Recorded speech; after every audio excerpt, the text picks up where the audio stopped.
नमस्कार मित्रों, मैं आज जीवन ज्योति कोचिंग सेंटर से आप लोगों के बीच उपस्थित हूँ, जिसमें सीटेट के एक ऐसे चैप्टर की बात चल रही है जिसमें आपको यहाँ से 2 नंबर तो कंफर्म आपके सीटेट पेपर में पूछा जाता है, जिसके बारे में मैं आप लोगों से बात करूँगा। जिसमें आप लोग देख भी रहे होंगे कि इसमें लिखा हुआ वेन हिले का ज्यामिति सिद्धांत। कैसे प्रश्न आते हैं इससे, और सीटेट में 2 नंबर। अगर मेरे वीडियो को स्किप नहीं किए, पूरी अगर वीडियो को देखते हैं और मेरे द्वारा सेलेक्ट किए गए प्रश्नों को देखते हैं, 50 क्वेश्चनों के संग्रह को देखते हैं, तो मैं ये दावा करता हूं कि आपको 2 से 3 नंबर यहाँ वेन हिले साहब देखे जाए। सबसे पहले अगर बात की जाए कि वेन हिले साहब रहने वाले कहाँ, तो वेन हिले साहब रहने वाले कहाँ के रहने वाले थे? रहने वाले आपको बता दूं, ये रहने वाले थे नीदरलैंड। कहाँ के रहने वाले थे? नीदरलैंड। कहाँ के रहने वाले थे वेन हिले साहब? नीदरलैंड के। इन्होंने अगर बात की जाए कि ये क्या दिए, तो इन्होंने दिया ज्यामिति का सिद्धांत। क्या दिया? बच्चा किस प्रकार से ज्यामिति को सीखता है उसके बारे में इन्होंने अध्ययन किया। तो ये इन्होंने क्या दिया? तो सबसे पहले इन्होंने ज्यामिति का सिद्धांत दिया। क्या दिया? ज्यामिति का सिद्धांत। अगर बात की जाए ज्यामिति का सिद्धांत इन्होंने दिया, और फिर उसके बाद अगर बात की जाए वेन हिले साहब का ज्यामिति का सिद्धांत दिया, और फिर उसके बाद इन्होंने जो ज्यामिति का सिद्धांत था इसमें अस्तर बताया। यानी कि अस्तर अगर कोई पूछ ले कि अस्तर कितने होते हैं, तो आप सीधे अस्तर कितने बताएंगे? कितने अस्तर होते हैं? 5। ये किस स्तर में बच्चा किस तरीके से सीखता है, इसके बारे में इन्होंने क्या कराया? अध्ययन कराया। तो सबसे पहले वेन हिले साहब ने क्या दिया? तो इन्होंने ज्यामिति का सिद्धांत दिया। और इस ज्यामिति का सिद्धांत आपसे पूछा जाएगा प्रश्न, वेन हिले का क्या योगदान है, तो आप सीधे बताएंगे वेन हिले का दिए ज्यामिति का सिद्धांत दिए। और वेन हिले साहब रहने वाले कहाँ के थे, तो आपको पूछा जाएगा तो आप बता देंगे नीदरलैंड के थे। फिर आपसे एक प्रश्न पूछा जाएगा, वेन हिले साहब ने कितने स्तर दिए, तो स्तर कितने दे दिए? 5 दिए। इन 5 स्तर के बारे में हम लोग एक एक करके आपसे चर्चा करने वाले हैं। थोड़ा से देखते हैं कि चर्चा किस तरीके से होती है। स्तर पे हम लोग चलते हैं, तो थोड़ा से देख लेते हैं। जैसे पहला स्तर इन्होंने क्या दिया? लेवल 0। क्या दिया? लेवल 0। लेवल 0 जिसको हम लोग चाक्षुषीकरण बोलते हैं। आपको लेवल 0 की बात चलेगी, जिसमें हम लोग क्या कहेंगे? चाक्षुषीकरण की घटना की बात चल रही है। और चाक्षुषीकरण में घटना में बच्चा क्या कर पाता है, थोड़ा से इसके बारे में समझते हैं। इसके बारे में अर्थात बच्चा केवल शेप्स अर्थात आकृति को देखकर बता पाता है ये क्या है। समझ आ रही बात? बच्चा को इतनी क्षमता होती है, क्योंकि जो छोटा बच्चा होता है उसके अंदर सेल्फ रिस्पेक्ट होता है, केवल अपने बारे में सोचता बच्चा। तो इन्होंने लेवल 1 में क्या किया? लेवल 1 में इन्होंने बताया कि केवल बच्चा क्या कर सकता है? केवल बच्चा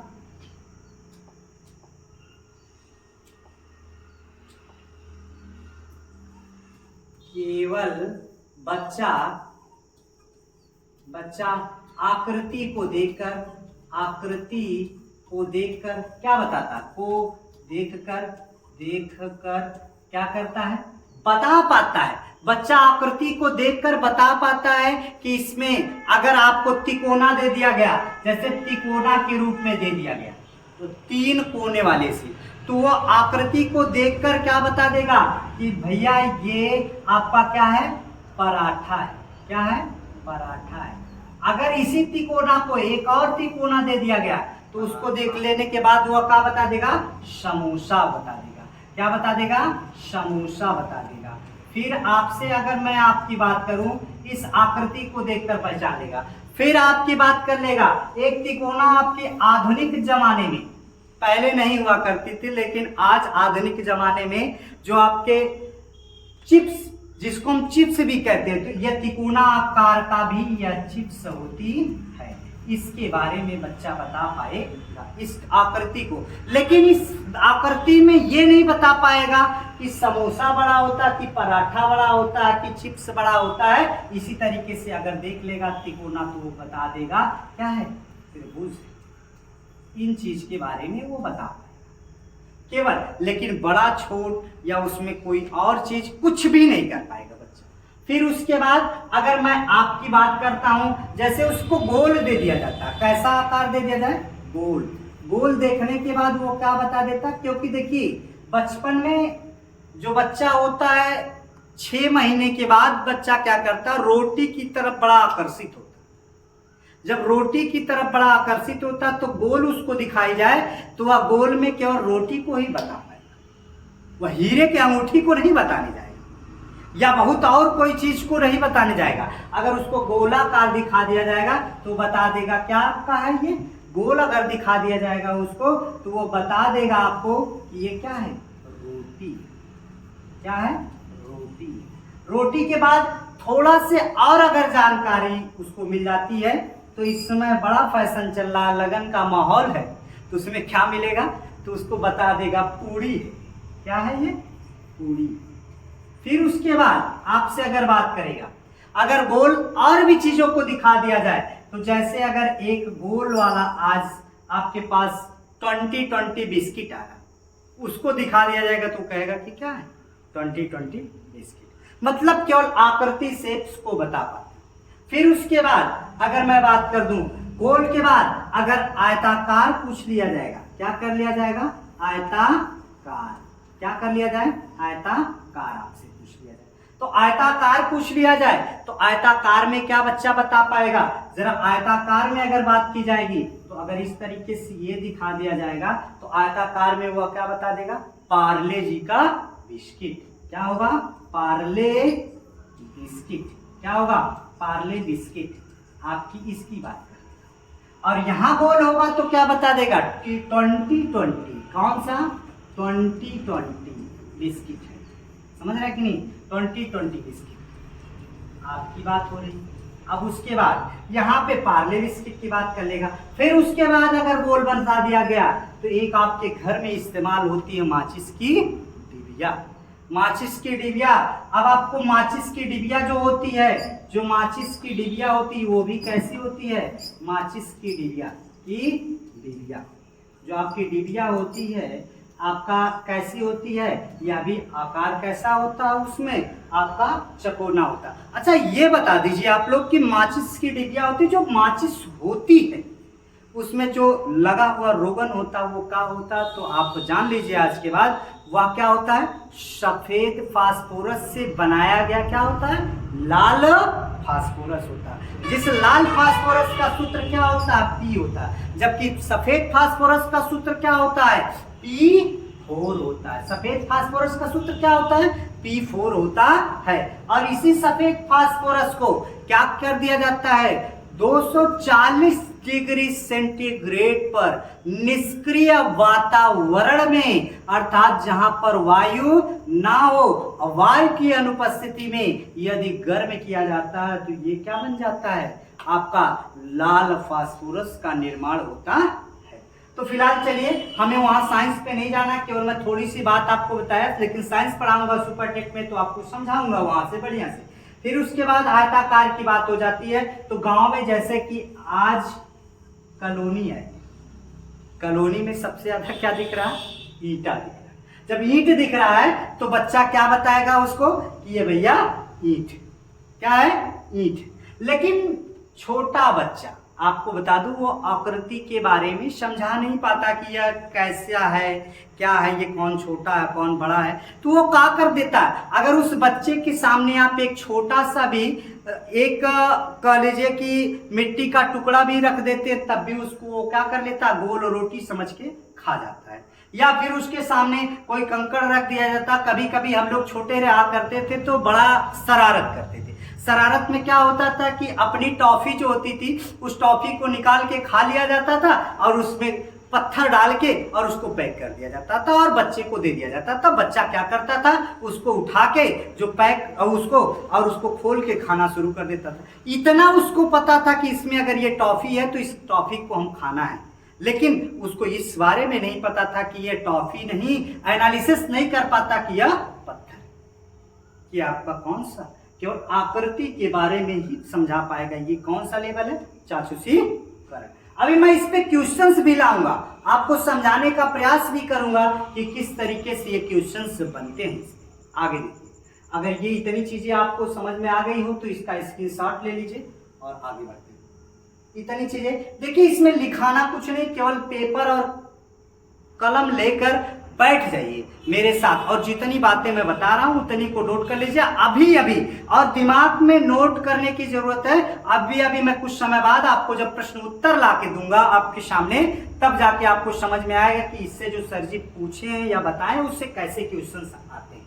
तो चलिए, अगर मैं अगले टॉपिक पे चलता हूं, दूसरी चीज अगर इसको ले लिया हूं तो इसका स्क्रीनशॉट ले लीजिए। आगे चलता हूं। इस दूसरे लेवल की बात होती है जिसका नाम होता है लेवल 1, जिसको हम क्या कहते हैं, विश्लेषण कहते हैं। अंग्रेजी में एनालिसिस कहते हैं। अंग्रेजी में क्या कर लेते हैं, एनालिसिस कहते हैं। इसमें बच्चा क्या करता है, बच्चा केवल आकृति के बारे में अलग कर पाता है कि जैसे आकृतियों का डिफाइन कर पाता है। आकृति का डिफाइन कैसे करता है, यानी कि ये आकृतियों को, जो आपकी आकृति होती है, आकृति में क्या कर लेता है, अंतर स्पष्ट कर पाता, स्पष्ट कर लेता है,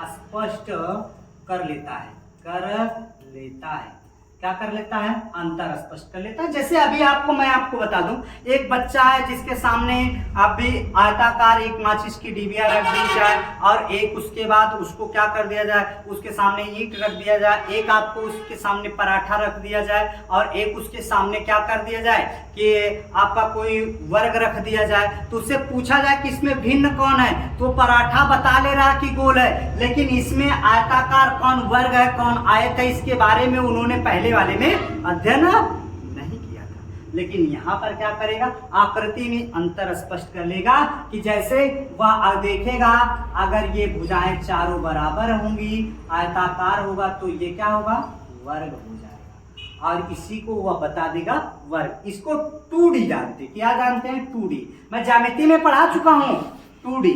और इसके बाद आपकी बात आती है, अगर ये 3 भुजाएं इस तरीके से हो, लंबाई चौड़ाई ऊंचाई अलग अलग हो, इसको हम क्या बता देगा बच्चा, आयत। क्या बता देगा, आयत।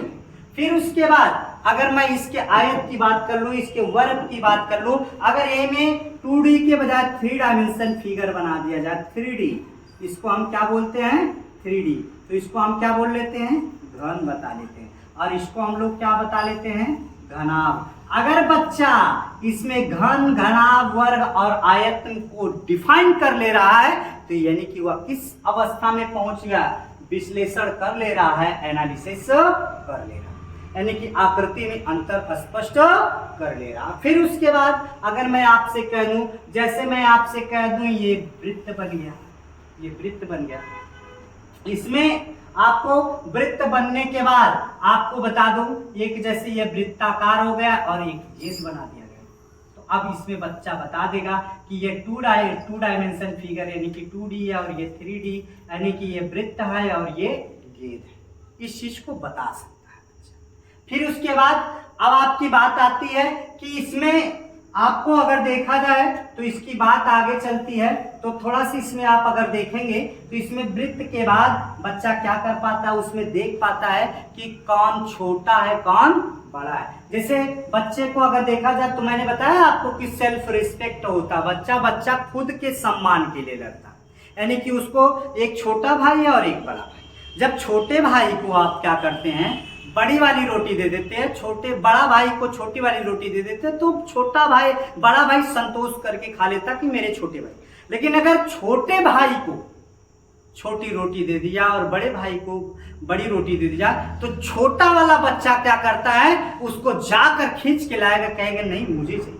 या दो रखा है, दो रोटियां एक साथ रखी हैं, या दो समोसे एक साथ रखे हैं, या दो टॉफियां एक साथ रखी हैं, तो छोटा वाला लड़का जो होगा, जिसके अंदर सेल्फ रिस्पेक्ट होगा, जो केवल एनालिसिस कर पाता है, वह क्या कर लेगा, बड़े वाले को ही उठाने की कोशिश करता है। अर्थात तो बड़े और छोटे में क्या कर लेता है, बड़े तथा छोटे में क्या कर लेता है, अंतर स्पष्ट कर लेता है। छोटे में अंतर स्पष्ट कर लेता है, बड़े तथा छोटे में क्या कर लेता है, अंतर स्पष्ट कर पाता है, स्पष्ट कर पाता है, कर लेता है। बड़े और छोटे में क्या कर लेता है, अंतर स्पष्ट कर लेता है। ये कौन से बच्चे की बात होती है, तो ये आपको बता दूं, एनालिसिस कर पाता, कौन सा बच्चा कर पाता है आपका, तो वह बच्चा कर पाता है आपका कौन सा, ये जो आपके विश्लेषण की बात करता है, इस बच्चे की बात। चलिए, अगर ये चीजें सारी चीजें आपको क्लियर हो गई हो, तो इसमें क्या करता बच्चा, वर्ग, आयत और वृत्त, सारी की सारी चीजों को वो कंफर्म कर लेता। बाकी आपको मैं अगले टॉपिक पर ले चलता हूँ, अगले तरफ पर लेके चलता हूँ। देखिए, यहाँ से आपका लेवल 2 आता है, जिसको तीसरा यानी कि अनौपचारिक निगमन। अनौपचारिक निगमन कैसा होता है, इसके बारे में थोड़ा सा समझ लेते हैं। इस निगमन में आकृतियों के बीच में क्या करना शुरू कर देता है, संबंध बनाना शुरू कर देता है। अर्थात अनौपचारिक निगमन में बच्चा क्या कर देता है, बच्चा अनौपचारिक निगमन में बच्चा आकृतियों के बीच में, आकृति के बीच में जो आकृति होती है, आकृति के बीच में क्या करना शुरू कर देता है, आकृति के बीच में संबंध बनाना शुरू कर देता है, बीच में संबंध बनाना शुरू कर देता है। क्या करना शुरू कर देता है, संबंध बनाना शुरू कर देता है, अर्थात शुरू कर देता है। जैसे कैसा क्या करना शुरू कर देता है, जैसे अगर मैं आपको बताऊं कि अभी ज्यामिति जो मैंने पढ़ाया था, उसमें आपको बताया था कोणों के आधार पर, भुजाओं के आधार पर। यदि आप मेरे उसको नहीं देखे होंगे उस क्लास को, तो आप जाके मेरे डिस्क्रिप्शन लिंक से जरूर देख लीजिएगा। तो ज्यामिति में क्या होता है, कोणों के आधार पर कितने त्रिभुज होते हैं, दो प्रकार के त्रिभुज होते हैं। कौन कौन से, सॉरी, त्रिभुज कितने प्रकार के होते हैं, तो 2 प्रकार के होते हैं। एक कौन सा होता है, कोणों के आधार पर, और एक भुजाओं के आधार पर। तो कोणों के आधार पर बच्चा बता लेगा इसमें कि समकोण त्रिभुज, न्यून कोण त्रिभुज, और आपका कौन सा था, अधिक कोण त्रिभुज, कोणों के आधार पर। जबकि भुजाओं के आधार पर आपको क्या बता लेगा बच्चा, आपको भुजाओं के आधार पर आपको अगर बात की जाएगी तो एक समबाहु त्रिभुज, एक विषमबाहु त्रिभुज, और फिर उसके बाद क्या होता है, एक जो होता है समद्विबाहु त्रिभुज, इसको भी बता पाएगा बच्चा। और उस पे उसका सूत्र दे दिया जाएगा, और बच्चा उस पे क्या करना शुरू कर देगा, लगाना शुरू कर देगा। अर्थात जैसे अगर मैं ये त्रिभुज बता दिया जाएगा बच्चा को, तो वो कहेगा कौन सा त्रिभुज है, समबाहु त्रिभुज का है, समबाहु त्रिभुज, बाहु त्रिभुज। अब उसके बाद आपको बता दूं, अगर कोणों के आधार पर पूछा जाएगा तो कौन सा होगा, न्यून कोण त्रिभुज। कौन सा होगा, न्यून कोण त्रिभुज, भुजाओं के आधार पर न्यून कोण त्रिभुज। अब आपके पास अगर बच्चे को दे दिया जाए तो ये आपका अगर कोणों के आधार पर बात करेगा तो कौन सा होगा, समकोण त्रिभुज, समकोण त्रिभुज। तो अब आपको बच्चा यहाँ सूत्र आपको समबाहु त्रिभुज का क्षेत्रफल बराबर या परिमाप बराबर बता देगा। समबाहु त्रिभुज का परिमाप आपको बता दिया जाए कि वो बता देगा कि 3a होता है। क्षेत्रफल आपसे पूछ लिया जाएगा तो वो बता देगा कि करड़ी में 3/4 गुणे भुजा का स्क्वायर होता है। और यहाँ समकोण में आप जानते होंगे कि अगर क्षेत्र आपका पाइथागोरस प्रमेय लगती है, कर्ण का स्क्वायर बराबर लंब का स्क्वायर धन आधार का स्क्वायर, ये होता है, ये बता लेगा। लेकिन ये आया कैसे, इस चीज को बच्चा जानता नहीं। समझ रहा है कि नहीं, इस चीज को वो बच्चा जान नहीं पाता कि ये कैसे होगा। इसी तरीके से समकोण त्रिभुज का जो कोण है, त्रिभुज का क्षेत्रफल, त्रिभुज का क्षेत्रफल बच्चा बता देता है कि क्या होता है 1/2 आधार, आधार गुणे ऊंचाई, क्या कर देता है आधार गुणे ऊंचाई। समकोण त्रिभुज का क्षेत्रफल बराबर 1/2 आधार गुणे ऊंचाई। ये कहां से आया ये नहीं बता पाता, लेकिन बच्चा इतना जरूर बता देगा कि इसका ये सूत्र है। मतलब क्या होता, आकृतियों के बीच में संबंध बनाना शुरू कर। ये था हमारा अगला। अगर मैं जैसे वर्ग में आपकी बात कर दी जाती है, वर्ग में, आयत में, फिर उसके बाद आपकी बात हो जाती है जैसे वर्ग की बात हो जाएगी, आयत की बात हो जाएगी, तो सबके सूत्र को वो बच्चा जानना शुरू कर देता है। सबके सूत्र को बच्चा आसानी से लगा लेता है और लगा के वह सवाल को हल कर लेता है, लेकिन वह सूत्र कहाँ से आया बच्चा ये जान नहीं पाता। ये हमारा कौन सा टॉपिक था, ये हमारी टॉपिक थी। अगला कौन सा है टॉपिक, तो ये देख लीजिए हमारी अनौपचारिक निगमन, इनफॉर्मल डिडक्शन। इनफॉर्मल डिडक्शन की बात होती है। देखिए आपको बता दो, पहले तो एक क्वेश्चन ऐसे ही बन जाएगा कि पहले क्रम में बताइए, सबसे पहले कौन आएगा, चाचुषीकरण आएगा, दूसरे पे कौन आएगा उसके बारे में पूछ जाएगा, तीसरे पे कौन आएगा, चौथे पे कौन आएगा, पांचवें पे। यही क्रम आपसे पूछ लेता, पिछले साल पूछा गया क्वेश्चन। और मैं अभी क्वेश्चनों का संग्रह आपके बीच लेकर आऊंगा, तब आपको समझाऊंगा कि कैसे होता है। तो चलिए अगर मैं अगली टॉपिक पे चलता हूं तो देख लीजिए इसके, ये आपका आता है लेवल कितना 3, और इसको हम क्या कहते हैं, और औपचारिक निगमन या औपचारिक, जिसको हम क्या कर देते हैं, औपचारिक के बाद आपकी बात होती है तो फॉर्मल डिडक्शन, जिसको हम फॉर्मल डिडक्शन कह देते हैं। फॉर्मल डिडक्शन क्या होता है इसके बारे में समझिएगा। इसमें बच्चा क्या करता है, आकृतियों के सूत्र को क्या करना शुरू कर देता है, निकालना शुरू कर देता है। आकृतियों के सूत्र को क्या करना, निकालना शुरू कर देता है, सूत्र का निगमन करना शुरू कर देता है। अर्थात सूत्र का, जैसे बच्चा सूत्र का क्या करना शुरू कर देता है, सूत्र का निगमन करता है। निगमन का मतलब कि पाइथागोरस प्रमेय कैसे आई, समबाहु त्रिभुज का क्षेत्रफल कैसे हुआ। अब आपको अगर मैं ये त्रिभुज दे दिया तो त्रिभुज का परिमाप, समबाहु त्रिभुज का परिमाप कैसे 3a होगा, समबाहु त्रिभुज का परिमाप कैसे 3a हुआ, 3a हुआ। तो बच्चा बता देगा a और a, तीन तो a मिलाएंगे तो क्या होगा 3a। फिर आपसे वो अगला, आपसे अगर जैसे वर्ग दे दिया गया, अब आपका वर्ग दे दिया गया, वर्ग में चारों भुजाएं बराबर a, तो परिमाप क्या बता देगा बच्चा, परिमाप तो बता देगा 4a। क्षेत्रफल आपसे पूछ लिया जाएगा तो क्षेत्रफल आपको बता देगा कि क्या होता है, लंबाई गुणे चौड़ाई, लंबाई गुणे चौड़ाई। तो लंबाई गुणे चौड़ाई, लंबाई को a और चौड़ाई को a, यानी कि a का स्क्वायर, यानी कि भुजा का स्क्वायर। तो ये बच्चा बताना सीख जाएगा कि कैसे भुजा का स्क्वायर होता है। आखिर ये जो आपका त्रिभुज का क्षेत्रफल, ये सॉरी इसका वर्ग, आयत का क्षेत्रफल होता है, ये मान लीजिए आपका लंबाई हो जाए और ये आपकी क्या हो जाए, चौड़ाई। तो क्षेत्रफल बराबर आपका क्या बता देगा, लंबाई गुणे चौड़ाई। फिर उसके बाद परिमाप, देखिए ये यल है तो ये भी यल हो जाएगी और ये भी बी हो जाएगी। तो यल 2l, बी भी 2b, तो परिमाप भी बताना शुरू कर देगा। परिमाप क्या कितना होगा, 2 कोष्टक में l प्लस b, यानी कि कैसे 2 बार l है, 2l और 2b, इसी में से 2 कॉमन ले लिया गया, जिसकी वजह से तो इतनी चीज बच्चा बताना सीख जाएगा। जब इतनी चीजें औपचारिक निगमन में वह बच्चा बताना शुरू कर देगा तो फिर उसके बाद हम लोग आते किससे हैं, थोड़ा से देखते आगे देखते। अगर मैं इस चीज को अगर आप लोग नोट कर लिए हो, स्क्रीनशॉट ले लिए हो तो आगे बढ़ते हैं, देखते हैं कि क्या होता है।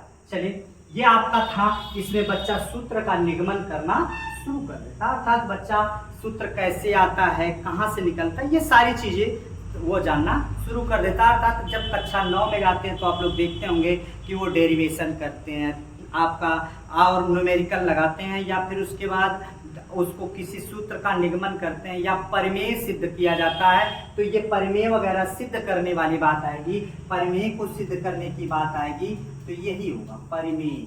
को सिद्ध करना। जो परिमेय सिद्ध की जाती है यह भी इसी में आती है, अर्थात परिमेय को सिद्ध किया जाएगा, नए सूत्र का इजाद होगा। ऐसे ऐसे क्वेश्चन कक्षा 9 के बाद लड़का लगभग 12 तक जाते जाते क्या करना, सीखना शुरू कर देता है। अगले पॉइंट, अगर इतनी औपचारिक निगमन हो चुका हो तो इस चीज को जान लीजिए, तब मैं आगे बढ़ूँ। चलिए, अगर इस चीज को आप जान लिए हो तो मैं फिर आगे बढ़ता हूँ। अगले में आप देख लीजिए क्या होता है, एक और अंतिम लेवल जो हमारा क्या होता है, थोड़ा सा देखिएगा, जिसको हम दृढ़ता के नाम से जानते हैं। क्या नाम जानते हैं? दृढ़ता, रीगर, डायरेक्ट, शॉर्टकट मेथड। मतलब किसी भी चीज को, जैसे कंपटीशन हम लोग करते हैं, कंपटीशन में कोई चीज शॉर्टकट में कितना बढ़िया आप जान लेते हैं, अर्थात उसको कैसे लगाया जाए। जैसे अगर मैं अभी पाइथागोरस थ्योरम बता दिया आपको, तो पाइथागोरस थ्योरम बताया, इसमें आपका क्या होता है, ये कर्ण होता है, कर्ण का स्क्वायर बराबर लंब का स्क्वायर धन आधार का स्क्वायर। तो इसमें क्या करेगा बच्चा, तो वो सीधे सीधे कुछ चीजें याद कर लेगा। जैसे आपको संबंध बता दिया जाए, 5 का स्क्वायर बराबर कितने का, 3 का स्क्वायर प्लस 4 का स्क्वायर। अब देखिए 5 का स्क्वायर, 3 का स्क्वायर, 4 का स्क्वायर, जैसे 5वां 25, 3 त्रिका 9 और 4 चौको 16, यानी कि 5वां 25 बराबर 16 9 25, दोनों बराबर हो गए। तो ऐसे संबंध कई ठो जानना शुरू कर देगा। जैसे अगर मैं 13 का स्क्वायर का संबंध करूं तो 12 का स्क्वायर प्लस 5 का स्क्वायर होता है। फिर मैं अगर 17 का स्क्वायर की बात करूं तो आप जान लीजिए कि 17 के स्क्वायर की बात कर दूं तो 15 का स्क्वायर और 8 का स्क्वायर। ऐसे शॉर्टकट में जल्दी से रट लेगा, उसको जल्दी समय बचानी, क्योंकि कंपटीशन देना, उसको जब कंपटीशन देना है तो उसको समय बचानी। फिर उसके बाद जैसे एक 10 का स्क्वायर बराबर 8 का स्क्वायर प्लस 6 का स्क्वायर। इसी तरीके से आपका क्या होता है, जैसे आप देख सकते हैं, जैसे 17 का 289 होता है, 15 का कितना होता है 225 होता है, 8 का 64 होता है, जोड़ देते हैं तो आपका 289 हो जाता है। 12 का वर्ग 144, 5 का वर्ग 25, इसको जोड़ देते हैं तो कितना हो जाता है 169 हो जाता है। 13 का दाम 100, यहाँ 8 64, 6 के 36, अगर जोड़ देते हैं तो इसको कितना हो जाता है 64 और 36 100 हो जाता है। उसी तरीके से 25 का स्क्वायर, 25 का स्क्वायर बराबर आप जान लीजिए 24 का स्क्वायर प्लस आपका कितने का होता है 7 का स्क्वायर। 25 का स्क्वायर आप जानते हैं 625 होता है। अब आपका क्या होता है, आप जानते होंगे 24 का कितना होता है, आपका होता है 576, और फिर उसके बाद 7 का कितना होता है 49। इन सब 49 और 576 को जोड़ देंगे तो कितना हो जाता है 625 हो जाता है। और उसके बाद आपका क्या हो जाता है, उसको जोड़ के निकाल लेते हैं। तो बच्चा रट्टा मार लेता है, मतलब शॉर्टकट मेथड अपना लेता कि शॉर्टकट में कोई चीज तुरंत याद कर ली जाए, उसको डेरिवेट करने की जरूरत नहीं हो। डेरिवेट में करके उसको एकदम शॉर्टकट में याद कर ले, वही हमारा कौन सा होता है आपको बता दिया जाए, यह का 5वां स्तर।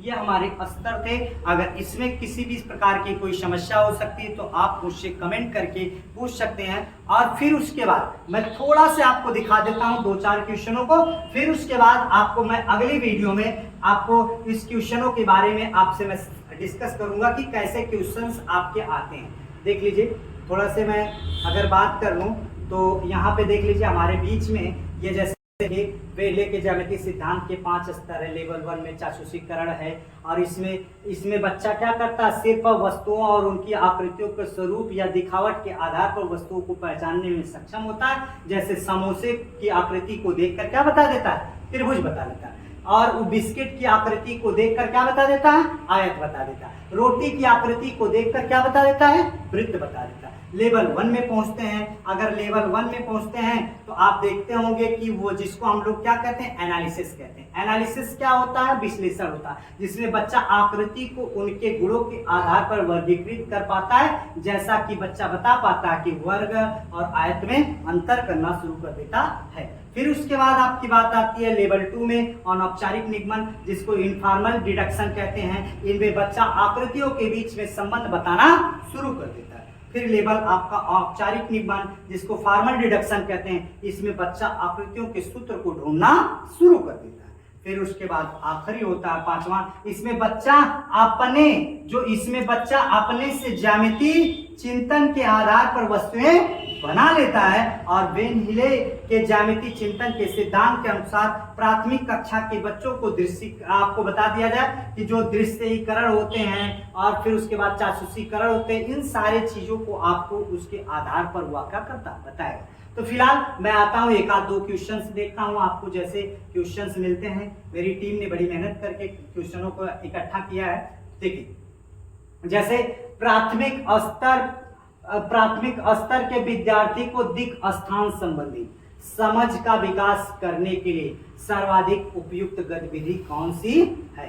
रेखा पर संख्याओं को प्रस्तुत करना, रेखा को संख्याओं पर प्रस्तुत करना, कमरे के सापेक्ष आकार की स्थिति को दर्शाते हुए अपने घर के मानचित्र को बनाना, मानचित्र के दो शहरों के बीच की दूरी को मापना। अब उसके बाद ज्यामितीय आकृति के माप का प्रत्यास्मरण करना। प्रत्यास्मरण का मतलब क्या हो गया? इसमें आपको देख लीजिए, जो आपके जो होती है आपका यहां से अगर देखा जाए तो इस चैप्टर में बच्चा बहुत छोटा प्राथमिक स्तर रेखा संख्याओं को देखते होंगे कि अगर मुझे जाना है तो मैं क्या करता हूँ, यहाँ जैसे 0 हो गया, 0 से बच्चा 1 जाना है, 2 जाना है, 3 जाना है, 4 जाना है। इधर क्या होता है -1 -2 -3 कह दिया जाए। 0 से उठता बच्चा, उसको पहले 2 कदम चलता है तो यहाँ चलता है, फिर उसके बाद 1 कदम चलता है तो यहाँ पहुँचता है, फिर आपका 1 कदम चलता है तो यहाँ पहुँचता है। अब बताइए बच्चा कुल कितने कदम चला,